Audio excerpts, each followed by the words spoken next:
Hi there, good evening everybody. I want to welcome you here to Prog Monster. My name is Murph. I am the host of this show, a show dedicated to progressive rock and other forms of rock music. So it's the end of the month time in which I talk about the new albums I purchased for the month, or if you like, my album hauls. So normally I do this on the last day, but I'm doing it on the night before the last day because I won't have time tomorrow to do it. So it's going to come out at noon tomorrow, and it's going to feature 14 albums in total. So if it continues with this pace of album purchasing over the next month or so, 14's a lot. I've had as many as 25. That's a lot to do in one episode. So I may do this as a bi-monthly episode. So doing one, or I guess it would be bi-weekly. Yeah, bi-weekly. So do one every couple of weeks. Which I talk about whatever I have at that point. We'll see how it goes over the next little bit. I tend to go overboard with my spending, as you'll see. But that's just the nature of the element here. So I've got 14 to go through. I've put them in the order in which I like. So I'm going to do the progressive albums, then the metal albums, and then work my way down.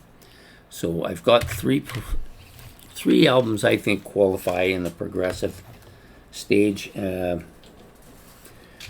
One of them's, I think two of them are used. Yeah, two used and one brand new album. So we'll start with this one first. This is my first by this group. And it's called, or this is a Renaissance debut album. You may have seen it. I've used it in one other video so far. I've used some of these stuff already in other videos, but I haven't opened them to look at them or show them off. So this is a used album, but as you can see, in very good condition, like top condition. That's why I like going to that place. I never have to check them when I buy them because they just keep everything in mint condition. So you pay a little more for that, but I think it's well worth it. And it comes with a little booklet. It's not much of a booklet, it's just more or less of a cover. So you got all this on the inside and all this on the outside, the back and front, and the band in the middle. I do quite like the album cover. It's kind of interesting. And yeah, so you got the band there as well. This is so this is their first album. I meant to say that. I don't know what I was thinking. So yeah, this is their debut album. I like this quite a bit. I didn't think I would get into this band. For some reason, I thought they were American. I don't know how I got that idea until people started questioning me or telling me on it, and then I went back and looked. And I think how it came to that was that they became big in the New York area and kind of had some following in the United States, and I think that's where I got the impression they were American. But when I listened to it, I liked it. I said, wow, this is very different for an American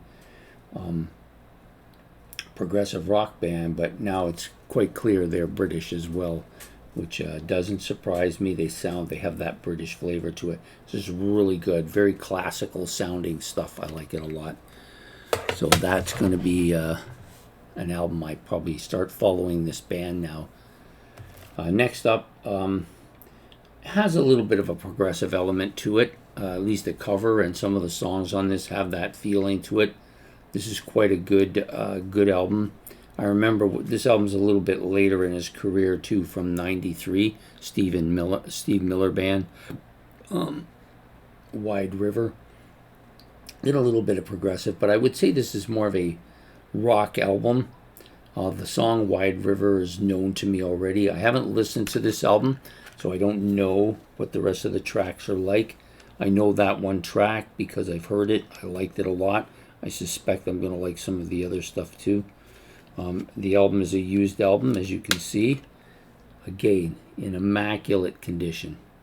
Not a scratch on it anywhere. These guys are really good at keeping them that way. They only buy the stuff if it's mint, which is good. So you pay a little more, like I said, but $9, I think this is a pretty solid album. I do like the back cover too as well. So that's the second album of the month. Third is a album that is brand new. It's not even out of the fold yet. I did do a video on this last Saturday. I listened to it online and did all my information online, but the album I'm going to open right now so I can see what it looks like. I don't like the pre-open stuff until I get to this show. As you can see, it's brand new, right out of the oven. Right out of the oven. So they phoned me about a week or so ago and said it was in. I went in and got it. It clearly says it was made in the Czech Republic too, which is kind of funny. So I'm just going to throw this stuff here so it's out of the way. Brilliant cover, back cover too. This is, I believe, supposed to be a starling, but it's a different type of starling. It's got a multitude of colors to it. I do like the front. If you see the video, you'll see this moving around on the satellite dish. The inside is really good too. It's got the bird thing going on again. And let's see what we get for a book here. This is a little bit more substantial than the previous two. So you've got a picture of the band members here. There's now, I believe Phillips retired or left the band, and they've got 2 more guys now. So they've gone from, I think, 6 to 7 members total. Tommy, JY, Chuck, Todd, Lawrence's brother Terry, and Will Evankovich. So there's 7 of them total in the band. Some right up here, the song, the lyrics, a little bit from each of the members of the band. Then there's the lyrics, which is good. That's normally what you get, kind of a picture here. And then some more lyrical stuff. I think the last page, another one. And finally, on the final page, I do like this album, but I agree with Jack Burial. I would have preferred they just stuck with the 3 guys they had singing. I think part of the reason that they allowed Evankovich to sing was because JY doesn't do much singing anymore. He did a little bit more on this album, but so they allowed him to sing. He just doesn't. He's got a good voice. I don't think it's a bad voice at all, but it doesn't sound like a Styx voice. That was my only kind of complaint. I thought the album was quite good.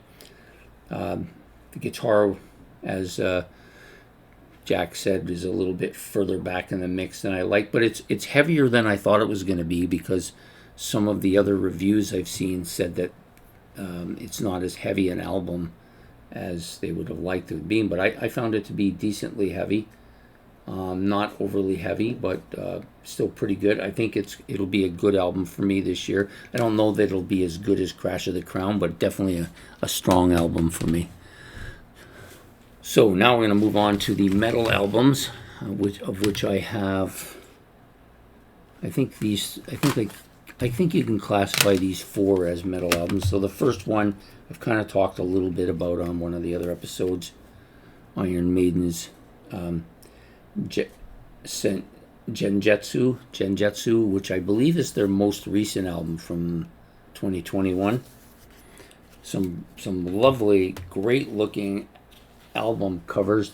Iron Maiden always has fantastic album covers, and their on the CDs look great too.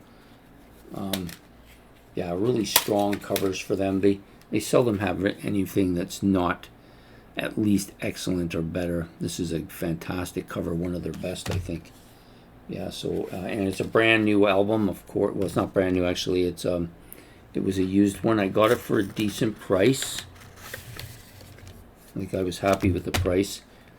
Can't remember exactly what it was I paid. I think I paid like $12 for it or something, which is pretty good for a double album. Nice booklet too. I like the cover, back cover as usual. Then you've got all the lyrical sheets here. I tend to like to read those things, and some of the stuff on the inside is quite good too. And then this I like a lot too. Some really nice stuff going on. So this one, very Japanese looking, not totally dissimilar from some Jade Warrior stuff either. So I'm not sure if they took anything from that or not, but it's got that really flavor, the same one. Then you have this one, which is a nice shot too. Yeah, pretty good. Pretty good. I think this will be a strong album for me. Their last few have been for me. I'm just going to put this back in here so we don't lose it. Yeah. Iron Maiden, Genjutsu. Next up, this is a metal album from much years ago. It's a used one, of course, from the Scorpions. As you can see, this is Love Drive. Typical Scorpions early albums. I'm surprised it isn't banned. There's a nice shot of the inside of the album. Of course, I won't go too far with this because of the probably censorship of this particular album, but good again. So Scorpions, as you can see, it's a used one. I got it for $8. I was happy to get it for $8. I don't know if this will be one of my favorite or not. Stuff, once they started getting into the 80s, I wasn't as much of a fan of them as I was prior to that, but some good stuff here. Albums in great condition. So Scorpions, Love Drive. Next up, I got two by this guy. So I started out to get one and they didn't have it, so I bought this one. The guy's a madman. I'm sorry. Another madman in rock and roll, eh? And another. So this is used as well. As you can see, it's in good condition and a nice CD cover here, picture of them. So this is Cat Scratch Fever. Nice tracks, good collection of stuff here. Originally released in 1977. Does come with a booklet, most of them do, but this one isn't much of a booklet. It's probably just more or less a cover. There's some stuff on the inside, nothing spectacular, maybe a little story about the album. So I was never a huge fan of Ted Nugent when I was growing up. I kind of a little bit more of an interest in him in recent years, mostly because a lot of the channels I watch kind of cover him a bit. He takes a little bit of a political shot by people with their politics, and he's a bit of a crazy son of a bitch, if you want to call him. But I like the music, so there you go. This is Cat Scratch Fever by Ted Nugent. So this was the album I wanted to get, and they didn't have it, but then they did have it later. I believe this is his debut. Ted Nugent's debut in 1975. I'm just looking to see if that's what it is. I think this is his debut. It's a self-titled album at any rate. Yeah, Ted Nugent. You got the album cover here. Again, pretty much the same thing. The album looks good. It's in good condition. Another used CD. This one's in excellent condition, as they always are. This one's a bit of a digipack. I'm not a big fan of that. It isn't really. It's a jewel, but it has a bit of a digipack feel to it. Paid $8 for it. Not too bad. Another kind of book. This one's a little bit more substantial. Probably just more of a story about the album. There's the madman there. Anyway, so I got two Ted Nugent's, debut and Cat Scratch Fever. I've been getting a little bit more into the hard rock metal elements, so there you go. Some people would say he's metal, some people say he's hard rock. He's definitely in that range. This one's brand new, just got it yesterday. This wasn't supposed to be, I didn't intend to get it, but I was there and they had it on display. I didn't think they would have it yet. So this is The Revenge of Alice Cooper. This is the new Alice Cooper one, for those of you who haven't seen or don't know anything about it. So the original members of Alice Cooper's band, when they were called Alice Cooper, the band was called Alice Cooper, got back together with Alice Cooper himself. I think this is what's happened. I don't know enough about the story yet, only from what I've read and seen. This is a brand new album, of course. It's kind of a digipack, of course.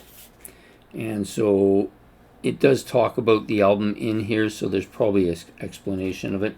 So there it is, The Revenge of Alice Cooper, the disc, and there's a little booklet in here, no doubt. Just going over it. So these are the original members of the Alice Cooper band getting back with Alice Cooper to do an album, like what's got to be close to 50 years now, or more than 50 years since they've done stuff together. Nice little booklet here. It's kind of a, I think it's supposed to be giving a kind of a scary feel to it, like another one here, shot there, and I think there's a picture of each of the guys in the band. So there you go. Revenge of Alice Cooper came out this year, brand new album from the Alice Cooper band, not solo artist Alice Cooper, although he's in this as well. I think this I think I'm gonna like a lot. Haven't had a chance to listen to it. Obviously, I just opened it, so we will get to that when we can. Next up, now we're going into the more folky area. I've got 3 albums that I think kind of qualify. Well, 2 that qualify as folk rock. So we'll do those first. First one is Neil Young's What is this? Everybody Knows It's Nowhere. We all know this album. It was part of my last month's series that I ran for July. I got it for that particular reason. I do like it quite a bit. I've listened to it and in its entirety before I bought it, and now that I have it, I'll be able to listen to it whenever I want. And this is, of course, a used version of Neil Young's album. This is his second studio album, for those of you who don't follow Neil Young. So he put this one out. I believe this is from, well, yeah, it is from '69, because it was in my '69 thing. So it's just a book and who's in it. This is the first one, I believe, with the Crazy Horse guys. Yep. Another picture of them all here. More pictures.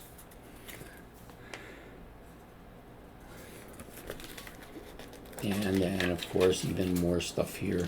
Look how young he looks there. Holy shit. So young, eh?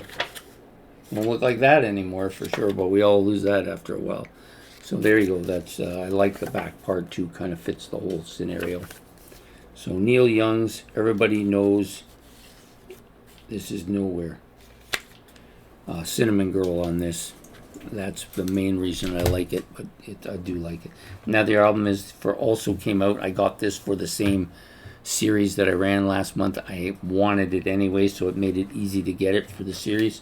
Crosby, Stills, Nash and Young. I just noticed this one has a crack in it, so we'll have to fix that.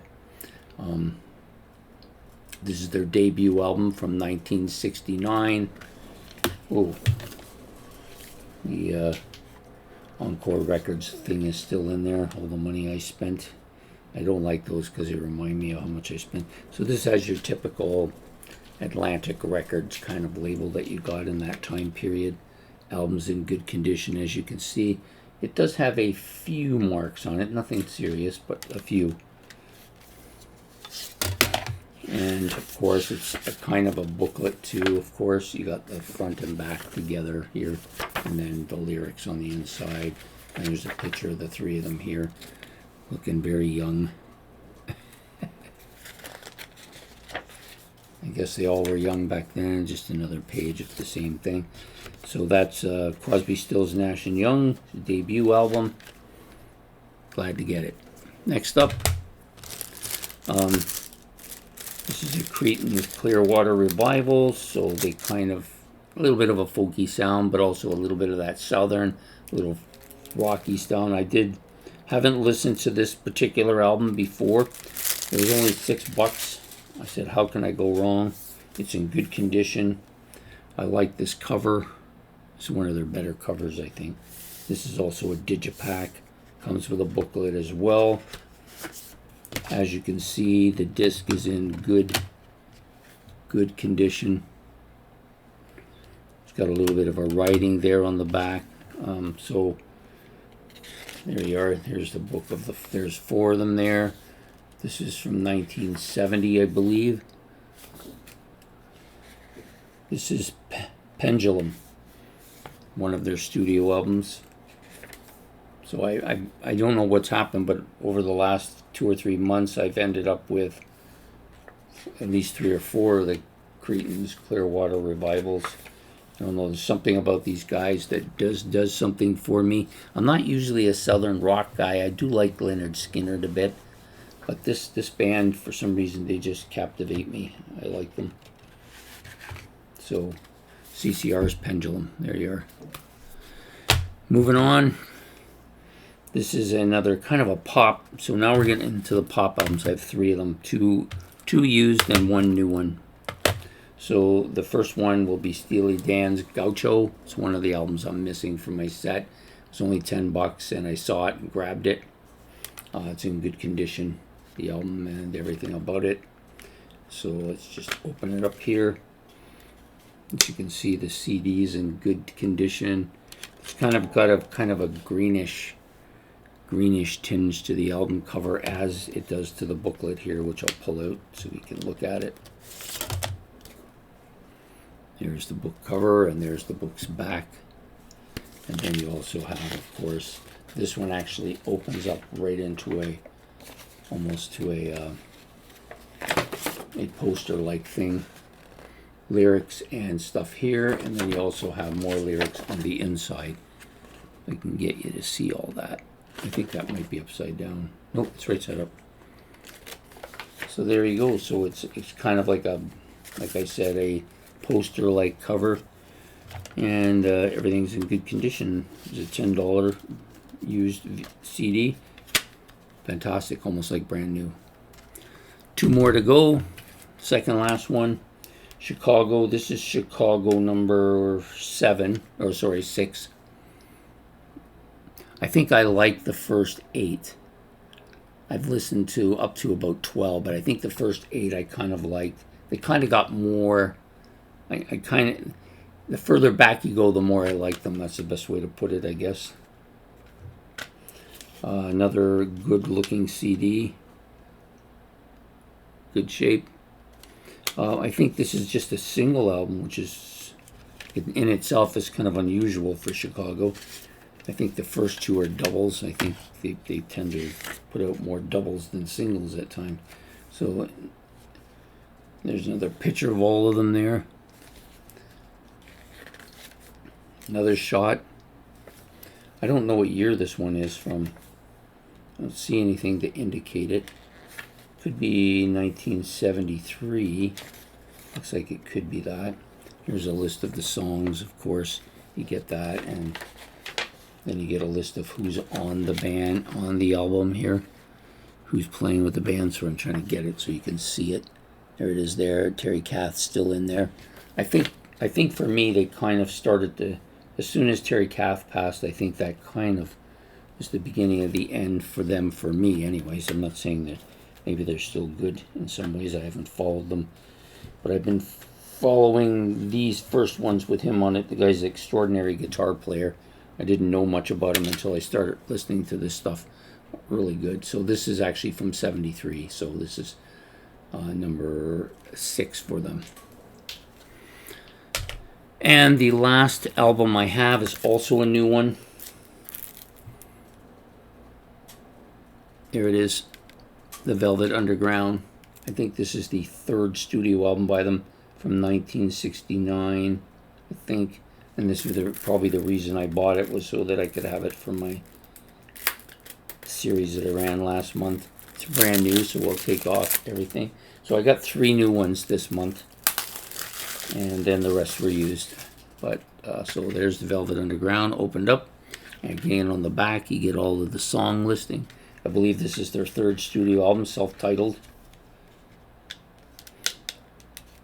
I won't bother showing you the disc since it's brand new. It's going to look this doesn't have much to it. It's just front and back, and then just a little bit on the songs on the inside, and that's pretty much it. So not much to this.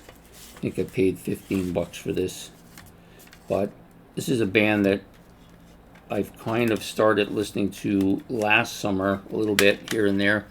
Decided I wanted to get into them, so I made the jump and got the first, the number 3. I think they only have 5 total.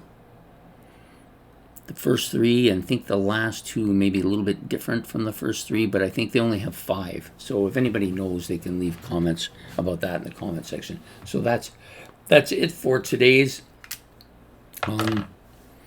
new albums purchased for the month of July, my album hauls. I hope you've enjoyed this. Please hit the like and subscribe. If you've got any comments about any of the albums, I would appreciate you putting them in the comment section. A lot of these albums pretty new to me. Some I've listened to at different times and periods on the internet, or some of the stuff on the radio at times, but a lot of them I'm not as familiar with. I've heard little bits and pieces, and that's of course why I bought them. But if anybody has anything they want to make any comments about the band or anything, that's always good. That intrigues me to get more stuff. So anyways, thanks for joining me here on New Albums Purchased for the month of July, and we will see you at the end of next month for another episode of New Albums Purchased, which will be for August. So we will see you very soon. This will come out tomorrow at noon for those of you who keep track of this kind of stuff. Anyways, take care and have yourself a good evening. Goodbye here from Prog Monster.